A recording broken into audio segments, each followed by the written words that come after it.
Mban mend lajme. Mars. Jo, 10 orë. Doli vaksina, mama. 2020. Dhe filloi kriza e madhe, s'ka vaksina. Apo. Një nga gjërat më komike, më groteske që kam dëgjuar ne, po që të vjen qesh gjithmonë dhe që them me veten time, që janë punë e Zotit. Është historia 2 charterave që u nisën nga Rinasi për shkuan në Beograd. Gjithë elita shqiptare, pasurve shqiptar, kishin pagu biletat diku ke $30,000. Beso. Për ti? $30,000 bilet. Për charter të madh, jo për ti kërë. Ku do iksh? Për shkuan në Beograd për të vaksinuar me Pfizer. Dhe ti shifsh, idiotët, hypin aeroplan, gjithë qef. Foto aty dhe kur nisë aeroplanit deri nga aeroport, dhe në lartë, në qiell, shohin të ne shpëtuam. Ata thjesht hongërën atë që duhet ta hanin, ja u dha Zoti, se blen sherrin me lekë. Pasi Pfizer ka dhënë nga më të rrezikshmit. Dhe në Shqipëri nuk kishte Pfizer. Prandaj shkoshim me $30,000. Tani ti mban mend kur do vishin ca doza, apo që erën ca dhurata gjithë. Prit, tush sekreti. Sipas gjithë dhënave ndërkombëtare që publikohen që duhet reklamuar edhe këtu, duheshin frigorifer për transportimin e tyre që ishin mbi -200 gradë Celsius. Mban mend si fjalë? Po. Tash jemi vitin 2026. A ditit të shpat me sunaj frigorifer? Pse doli teoria frigoriferit? Se këtu është fshjet e gjithë. Ku janë frigorifer? Ato vaksina nuk marrë frigorifer. Pse doli fjala frigoriferve? Duheshin përse frigorifer. U do vendosësh ushtria në Amerikë, ushtria në Itali, këtu Shqipëri ke parasysh, po frigorifer s'pa kush me sy. Ato vaksina s'kishin nevojë për frigorifer. Por megjithatë kishte shumë nevojë për frigorifer. Çfarë është frigoriferi? Kam botuar në 2020, edhe nishin të që po të them, diku nga marsi. Frigoriferi është sigurisht e vërtet koncepti dhomave të gazit. Frigoriferi është një sistem i cili nuk ka të bëjë me mbajtje vaksinash, por me seleksionim vaksinash. Ti e mban mend shumë mirë që dozat fillim prezantuan ndryshe, apo pastaj çdo 6 muaj, apo ndërkohë dolën dokumenta që vërtetonin që kartelat e vaksinave kishin 14 ndarje. Pra kishin 14 doza. 14 doza deri në 2030. Great Reset, apo. Koncepti ishte që ti do merresh dozën e parë, pas do merresh dozën, do prisë një 6 muaj, do fillonte procedura, apo. Pastaj do shtryesh një herë në vit, më duket, nëse më mend. Dhe kjo ishte vaksina e parë në historinë e botës që ka çdo 6 muaj dozë, apo. Ilaçet po, mund të jenë një 6 të vaksinë. Por ndërkohë vërtetua që ishte gjitha fake pjesa e parandalimit, mos përhapje, siç gjitha prava, apo. Ama ti duhet ta bësh çdo 6 muaj. Tani çfarë do të thonë një 6 muaj dhe ç'është frigoriferi këtë mes? Unë nuk besoj që vaksina e parë dhe e dytë si doza kishin projekt seleksionim. Vaksina e parë dhe e dytë ishte si thosh një mësim botror i publikut që kjo është e vetë një zgjidhje.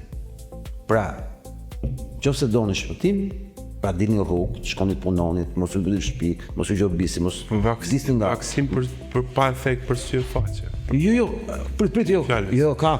Jo, mo vaksinat ka vrarë në dynjon. Po them, Klasë e para e dyta. E para dhe e dyta është kështu, ke parasysh rjeta në det, me ka peshk. Pa përcaktim. Por dy vaksinat e para kishin një funksion të jashtëzakonshëm në krimin e databazave digjitale të inteligjencës artificiale. Që do të thotë, Altini, Goxha, do shkojë të vaksinohet për shkakun, bëri dozën e parë, e shkruajti emrin. Që të bëj dytën, do të tregoj që e ka bërë të parë. Pra, u konfirmua Altini në sistem. Ke e dyta.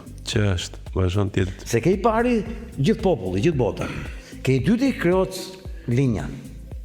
Qa është krijimi i linjës ke dy dozat e para? Do thotë u ndërtua databaza jote. Që ka dhe 12 të tjerë rrugës apo. Tani pyetja është, kur unë bëj dozën e parë, mbaj radhën dhe bëj dozën apo. Edhe për të dytën e njëjta gjë. Po kur bëhet e dyta, ti e futun në database për të dozën e tretë të bësh, do të vinë njoftimi. Në datë dhe në orë. Apo. Si që ka shku të gjillë dhe në përbotë. Fillojnë tash. Këtu fillojnë gjithë çështje. Jemi në kohën ku inteligjenca artificiale nuk e kishin në përshpia. As sunën dhe as ChatGPT-n apo. Po ata e kishin, përdesë e kemi në E kemi sot. Bor. Tani ç'është inteligjenca artificiale dhe ç'është databaza? Inteligjenca artificiale është vetëm mjet seleksionimi objektiv. Çfarë ndodh nëse un kam nipin tim, aty dhe unë e di që kjo vaksin do vrasë nipin tim. Do shpëtoj apo jo? Pra korruptohet sistemi nga brenda, nëse njeriu vendos. Apo. Çfarë do thotë 2030?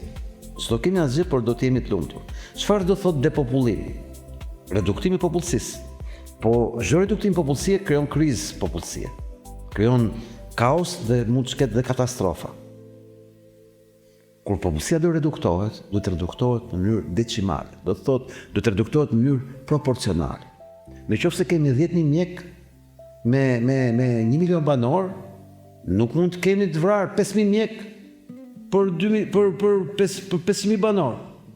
Na duhet të ruajmë numrat e një shoqërie funksionale për 2030. Pra që do vrasim 1/5 e popullsisë, 1/3 e popullsisë, 1/4 e popullsisë, 4/8 e popullsisë.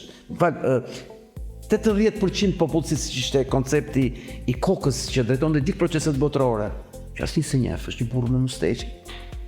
Themelusi i CNN-it. 80%? Ky ai ka thënë ai në 90 e ca. Ky është drejtori i të gjithë fondeve botërore të ju edhi që se njeh askush. Ky është themelusi i CNN-it, i cili është filmuar, regjistruar në intervista, ku në vitet 90 thoshte që duhet të reduktohet popullsia me 4/5. Dhe kur ndoqi njëri me kamera dhe me mikrofon e kapi policia atë. Ky quhet Ted Turner. Ky tipi që donte me reduktu popullsinë e botës dhe bënte fushata, kraudjathi George Sorosit, kraudjathi Bill Gates, ky tipi një ditë të bukur harrohet një 6 vjet dhe na shfaqet në botë me një organizatë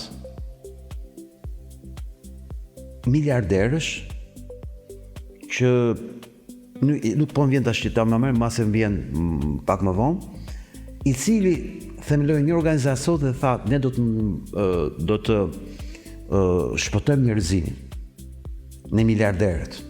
Dhe nëse unë shpall sot këtë organizatë, të nesërmen bën 4 veta bashkë themelues me mua. Qytetërisht emra të çuditshëm. Po të përhersh. Bill Gates, George Soros dhe Warren Buffett. Bën 4. Çfarë emra të çuditshëm? Bill Gates, George Soros, Warren Buffett dhe Ted Turner. Këta të 4 një ditë bukur, qytetërisht ta 3 parët ju bashkuan këtit. Dhe kjo organizata e themeluar në vitin 2008,